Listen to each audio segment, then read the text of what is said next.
Because if you market something really, really well, you never have to sell.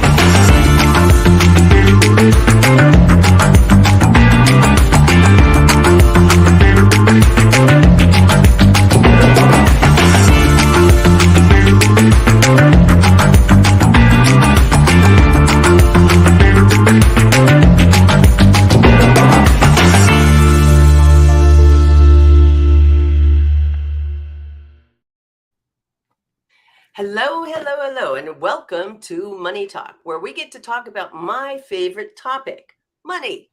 Today, I'm going to be joined by my special guest, Bill Fairman. Bill Fairman is the fund manager and co-founder of North Carolina Hard Money.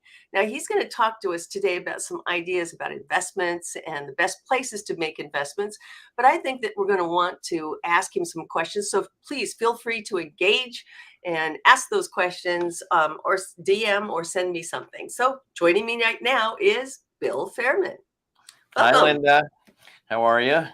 I am certainly much better than I was a week ago. I had walk-in pneumonia, so it was challenging. But thank you for joining us. As managing member of Carolina Capital Management, what do you do?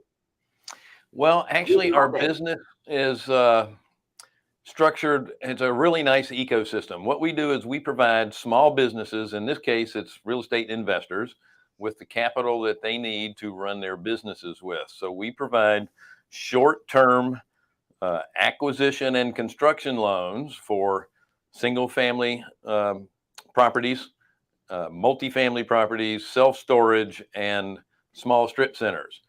So what we're doing is we're changing neighborhoods, we're changing people's lives on the lending side of things. And then on the investment side, how we get the capital to make these loans is that we have a Regulation D fund that accredited investors can invest in, and they can participate in the profits that the lending business has for them as well. So it's a nice little ecosystem. It's a really nice ecosystem. And some of these things, some of our listeners are not going to understand, like the Regulation D and things like that, but some of those that are listening will. Sure.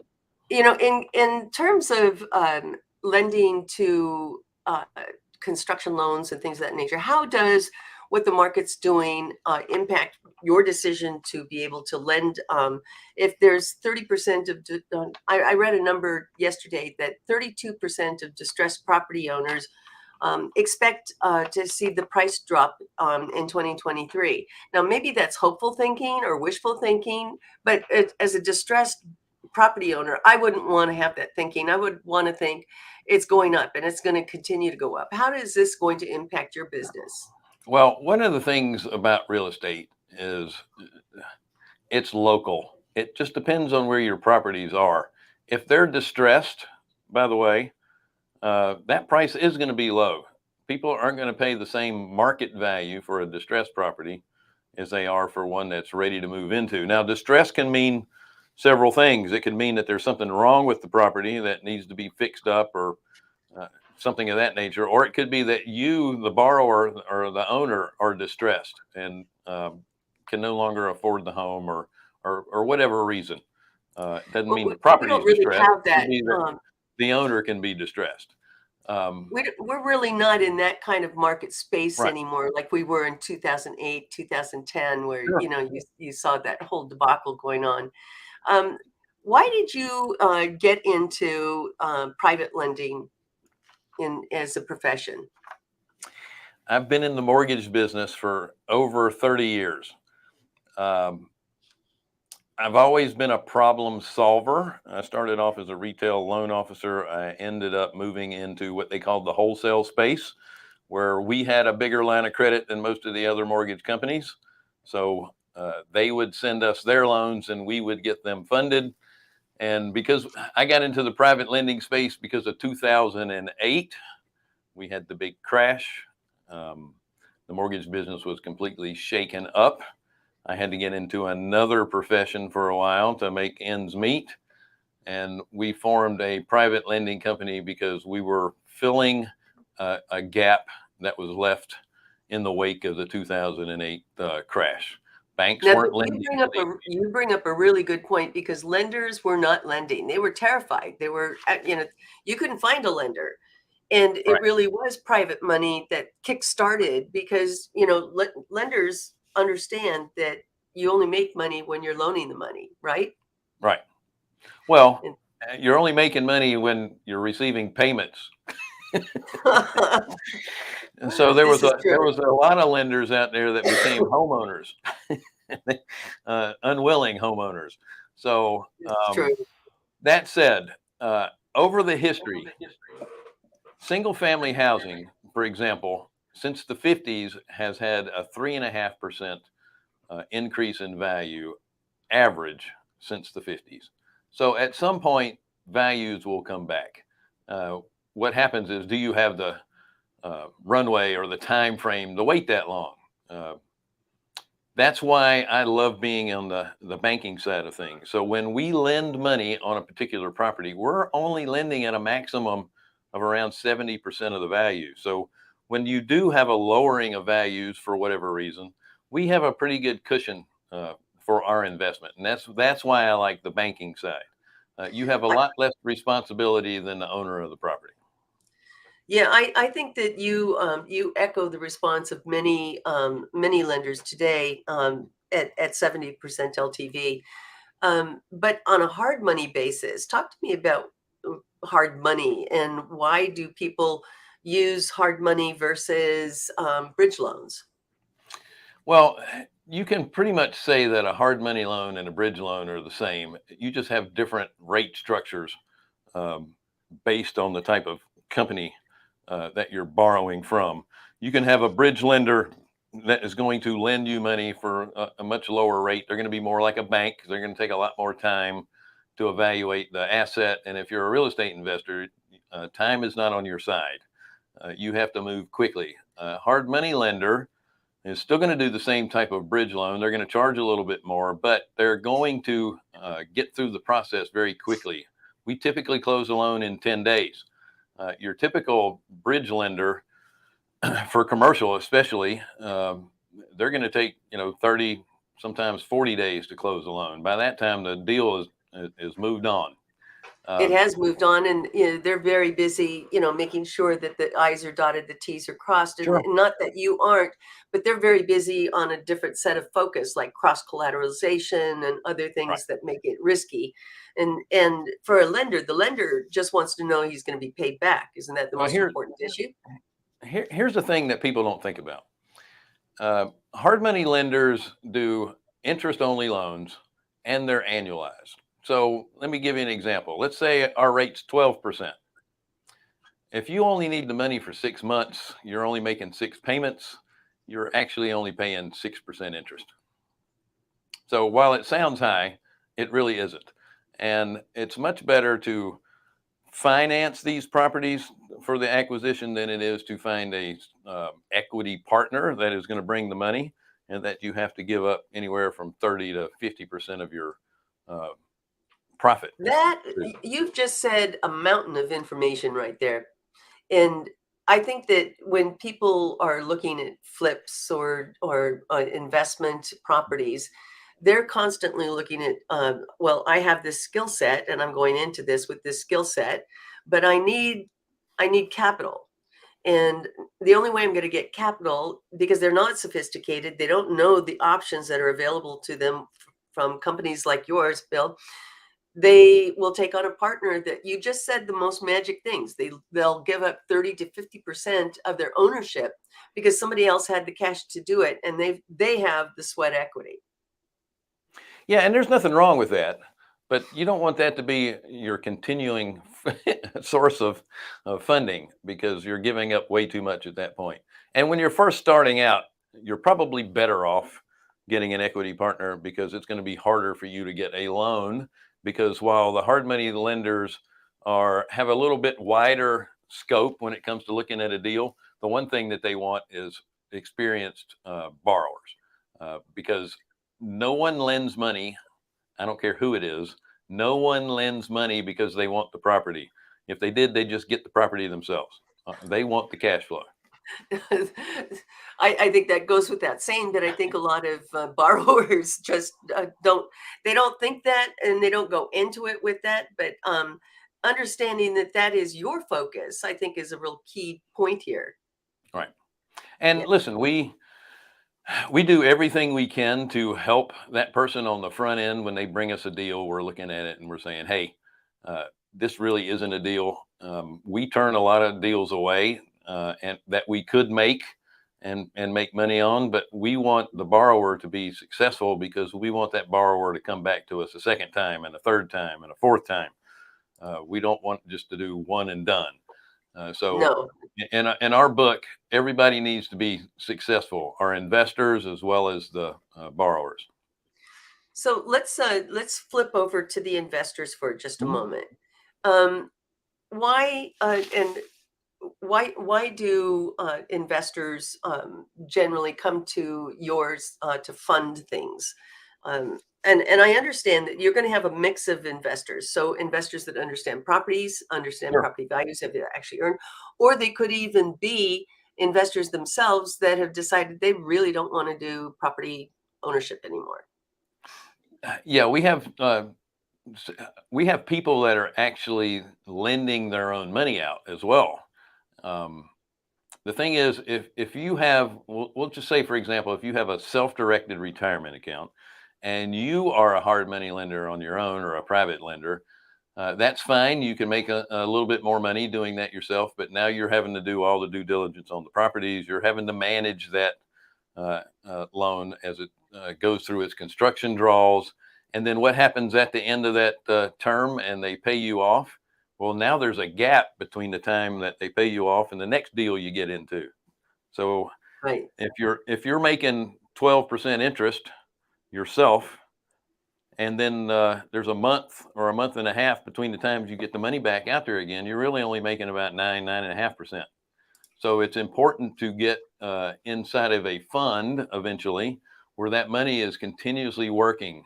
And then if you can find a fund that allows you to compound over time, if you don't need the cash flow and you're just looking for growth, our fund, as well as some other funds out there, will allow you to take those earnings every quarter and then just put them back in and recirculate them. And then the compounding effect is one of the eighth wonders of the world.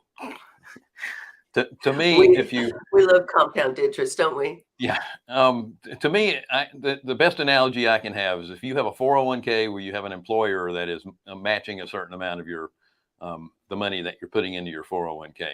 That's what compounding does. That's the employer that's adding a little bit of extra because at the end of every cycle, you now have a new higher balance that you're making your percentage on. So it's a beautiful thing.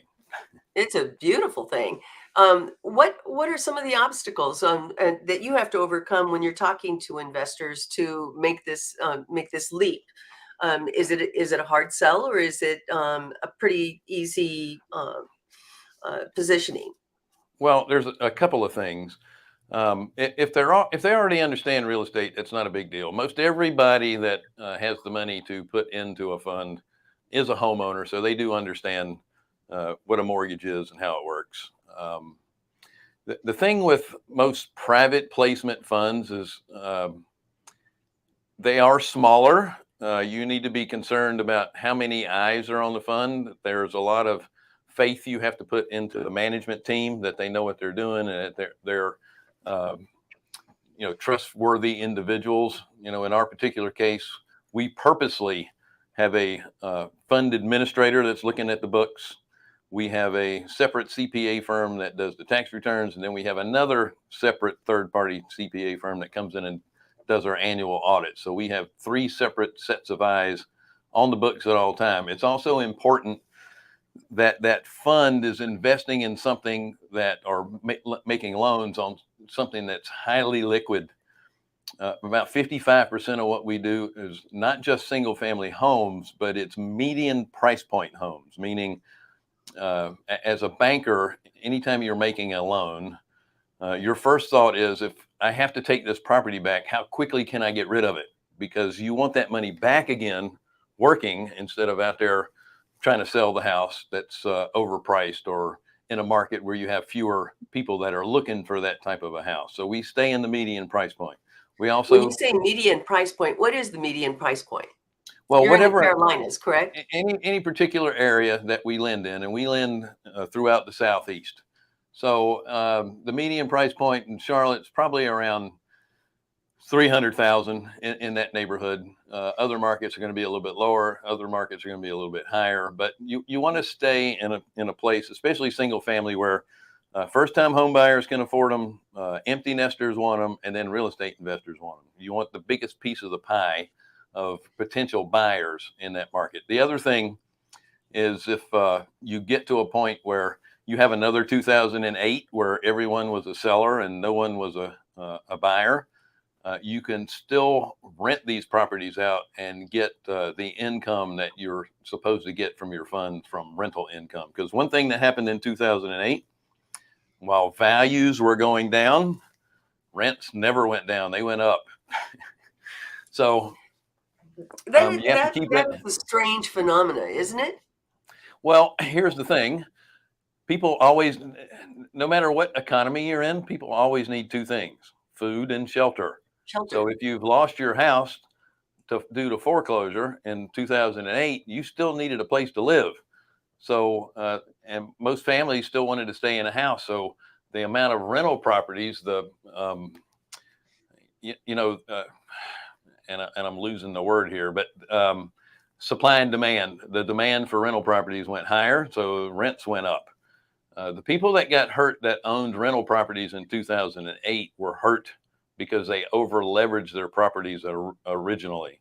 If you were at Right. 70% of the value or less, you had plenty of exit Yeah, strategies. plenty of margin.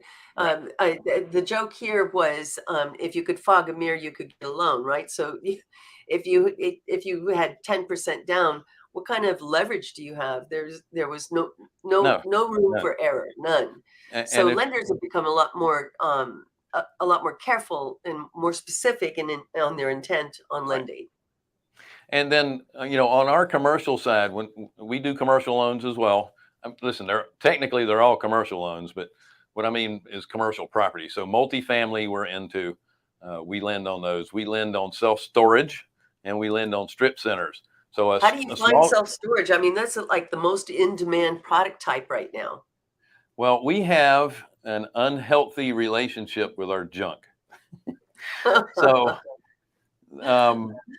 people moving up the economic ladder, they're buying stuff. They don't want to get rid of their old stuff. They put it in storage. People moving down the economic ladder, they don't have as much space. They still want to keep their stuff. And then, you may have somebody that inherited some things that have emotional attachments to them. They don't want to throw them away. They put them in storage. So those are beautiful. On the strip centers, I really like those. I'm not Love the looking at strip the center. Amazon effect, as long as they're the smaller local strip centers without the big anchor tenants, because Amazon can't deliver hot coffee to you. Amazon can't cut your hair. Amazon's not going to groom your dog, right? So all those little So local what you're business, talking about is mom and pop shops that yeah, keep the neighborhood running. yeah, and those centers, you can, as an owner of those, and this is why we like lending on them, you can buy them and they're still going to cash flow, even if they're, I'll call the facelift out of date, because with those things, about every 10 to 15 years, you want to give them a facelift, but they'll still cash flow without the I can facelift. relate to that, Bill. And then, and then, um, it's not very expensive to do a nice facelift on these things. You can just add a little bit of extra to the front of the building. Looks great. I've got one where you can just add awnings to them that look good. You can open up some bigger windows in them and paint the place, and that's really all you need. And then to seal the parking lot, and you're good to go. Seal the parking lot and Um, restripe, and you're ready to go. Yep. Yep. So we like to stay in those. The other reason we like them is because they're multi-tenanted. So if you lose a couple of tenants, you're still getting paid because you have other tenants in place. You speak my language, and when I'm speaking to investors, I always look at what their risk assessment is. Do they want larger risk for larger return, or do they want to? And so what you're talking about in those multi-tenants is the ability. Maybe you don't get top dollar for your market rents, but you're going to have the stability. And Right. if the dog washer goes out, that you can put in a self wash, for the dog. Sure. So you get the same. You get the same results without having the downside of an empty building.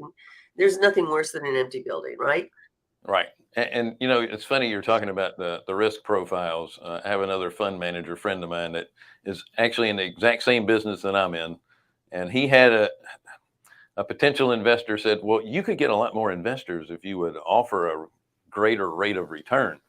And he looked at him and said, you know what? I can offer you any rate of return you want. How much risk would you like me to take with your money?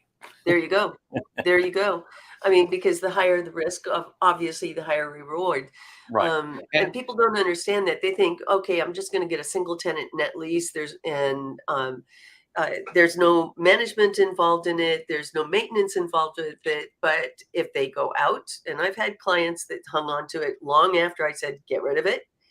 And then they end up with an empty building. They have to spend all the money for TIs to get it and attract another tenant. Right. And still, they will still say, oh, but it's still a single tenant, instead of dividing up the property and putting in partitions and leveraging your investment. It doesn't change any on the banking side either. I would rather do 5 $100,000 loans than one $500,000 loan. Same thing. You speak, yeah, you It's speak a our little bit language. more work on my part, but I like the safety in numbers. There is safety in numbers, isn't there? Yeah, absolutely. Bill, what 4 tips would you give for structuring or servicing private money loans for success? Make sure, well, okay. So if you're going to do loans yourself, if you're going to lend to somebody yourself, you need to hire an appraiser and do an appraisal on that property and get a current market value and a subject to completion value in that appraisal. Why is that important? Well, because number one, you need to know what it's going to sell for currently. Right. And you want to be in a position to where whatever you're lending on this property, that you're not going to give them more money than it's worth currently. So when you're doing a lot of these loans, there's a construction component. You're going to be holding on to the construction capital. You are not giving it to them. So when you make a loan, let's say there's $100,000, and I'm just using these numbers. If you have $100,000 loan amount, I'm sorry, it's $150,000 total loan amount. 100 is for the acquisition, 50 is for the construction part. You're only going to give them the 100 to acquire the property. You're only going to give them that $50,000 based on the work that has been completed. That's tip number 2. Only work that's been completed. Do not pay in advance. No. When somebody puts in cabinets and you just go by a picture, and by the way, you also need to establish that there's a inspection fee of, we'll just say $150. You're going to hire that same appraiser to go back out and inspect every time they request a draw for new money, that they have completed the work that they said they have. Because that really protects your money. You can put cabinets up on the wall with one screw in each cabinet, and then they can take that out and put it in another house when the pictures are finished. That's why you have to have an inspector go out and do it. Lord. Number 3, set them up on an ACH plan with an automatic withdrawal, so you don't have to worry about chasing them down for money. And actually, number 4, to be successful, really do a background check on them, a criminal background check. That's what we do. We also do a soft pull of credit report. Now, if you're small, you're not doing it yourself, you don't want to spend the money on these things, get the borrower to request their credit bureau and use it. So they need to be. And that makes sense. I love the idea of the soft pull because it doesn't impact their credit score, their FICO score. Right. And they can request those. They get them either for free, or it costs them $20 or $30 if they should get it for free at least once a year. But if they've already done it once, they'll have to pay for it. And remember, any of these things that you request, they're paying for, not you as the lender. And I would lastly make sure that you have a real estate attorney close the loans, get title insurance, make sure they have hazard insurance on these properties as well. And they're paying for all of this in advance. And think about this. What is it? The golden rule. You have the gold and you make the rules. So You don't make the feel, rules. don't feel bad that you're asking them for all this. Every bank does it. Every lender does it. Everybody does it. And Everybody does I'm it. adding a fifth. Just only do business with people you know, like, and trust. It's going to save you a Now, lot of headaches. isn't that interesting? Because people buy from people that they know, like, and trust. So doing business with them in the same regard, that'll save a lot of headache. Yeah, and if you run into issues where you're having trouble putting your money out there on a regular basis and really utilizing it properly by having it always invested, find other companies that do this for a living and invest alongside of them. That is an interesting idea. So you serve the Southeast. So people that are listening right now, maybe in the Midwest or on the West Coast, what you just said was really sage advice, because you don't want to go out and do this on your own. You don't want to have to go find a servicer that, or you're servicing the loan without the tips that you've already given, because now you've just put your money at risk. So Right. investing right alongside the people that are doing this, and watching your business grow. Yeah. It makes a lot more sense. Well, there's a couple of things. I did mention that you had to be an accredited investor for our fund, and most funds are going to be that way. So let me give you a quick definition. An accredited Okay. investor is someone who has a net worth of $1 million or greater, not counting your primary residence. An accredited investor can also be, it's not in addition to, this is another way of being accredited. If you don't have $1 million, you a single person making $200,000 a year for at least the last 2 years. And then as a family, excuse me, it needs to be $300,000 a year. Those are two ways to qualify as an accredited investor. There's some other ways too. CPAs and certain broker dealer license designations allow you to be accredited as well. You talked about one of your tips about doing those deals or doing a transaction through an attorney. You're not a title state, is that right? So, in other words, we generally go ahead. I was going to say, it depends on the state. So North Carolina is a deed trust state. South Carolina is a mortgage state. What's the difference in the two? Right. Deed of trust state, the attorney holds the deed in trust until the loan is paid off. In South Carolina, the borrower holds the deed and you have to sue them to get the deed back. That's basically what all that means. If that's not insulting enough, having to chase them down and then sue them for it. Well, Oh, one of boy. the that's just part of the foreclosure process. And Not a pleasant process. if you're in the arena dealing with real estate investors, these homes are not occupied when you're having the foreclosure. And listen, our default rate is only about 2%. Actually, it's a little less than 2%, which is not. That's pretty amazing. It's pretty low. It's actually lower than the conforming industry.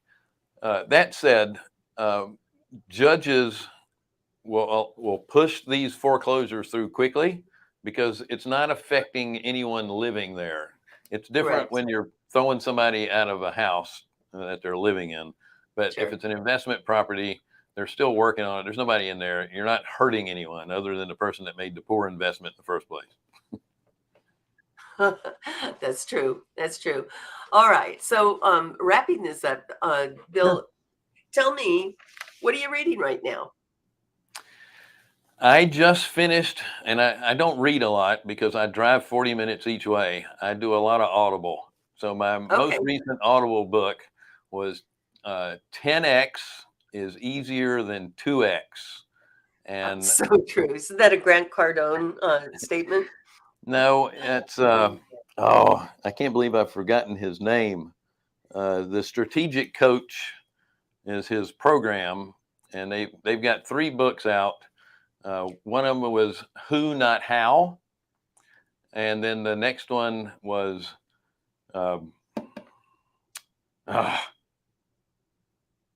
anyway, we'll figure it out in a little bit.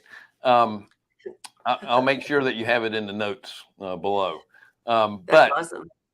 The 10X thing is really great. It's all about changing your complete thought patterns on only dealing with the 20% of your business that makes you the most money, or the 20% of whatever it is you're doing that makes the most impact. Let the other 80% go. And it takes a lot of courage to do that, because the 80% really that does. you're doing is mainly your base. And that's where your, we'll call it for a better word, that's where your eat money comes from.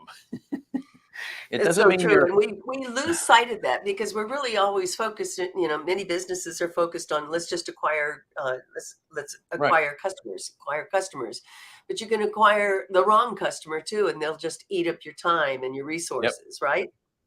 What's your favorite there's a lot quote? of that. And here's the thing.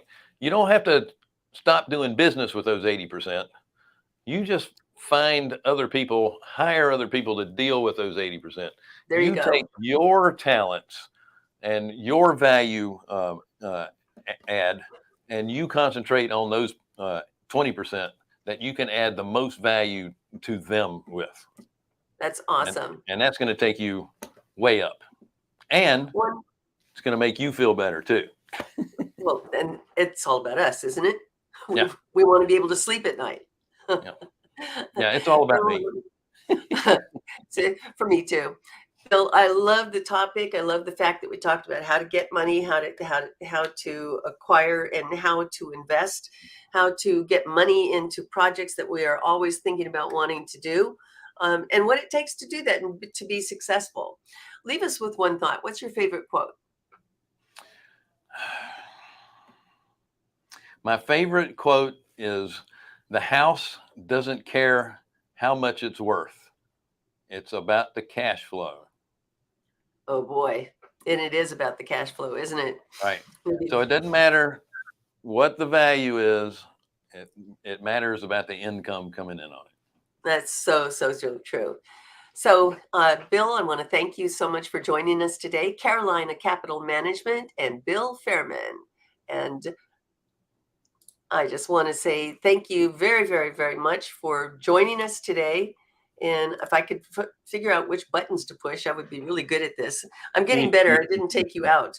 So thank you all awesome for joining us, and we'll see you next week. Take care, all. Do you like to talk about money? If you do and you'd like to be a guest, contact me at lindakay360.com.